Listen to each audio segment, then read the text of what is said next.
Morning we were called from the Kisii County Public Service Board. There have been complaints since the board advertised various positions that are supposed to be filled in by the Kisii County government, and there are complaints that there are people who are hanging around the board offices who are masquerading as advocates, who are misleading members of the public, and that we are also having cyber offices that are within that region, within the board offices, who have stamps, advocate stamps. They are certifying documents, they are commissioning ESCC documents without being advocates. And so we put our house in order and we moved there swiftly.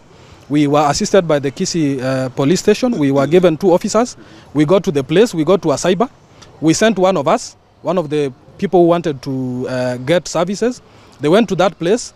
They were given cyber services, and then they were asked whether they would wish to get advocate services at the cyber.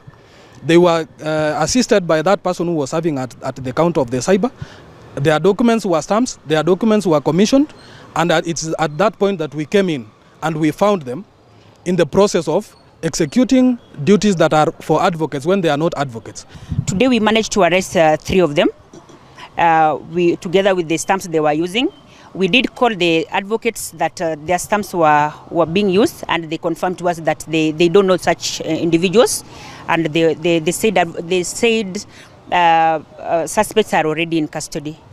Yes. Nimefika public service board ku apply for my brother, na nimepata advocate akaniambia lipa shilingi 300 tukusaidie ndio uingize makaratasi.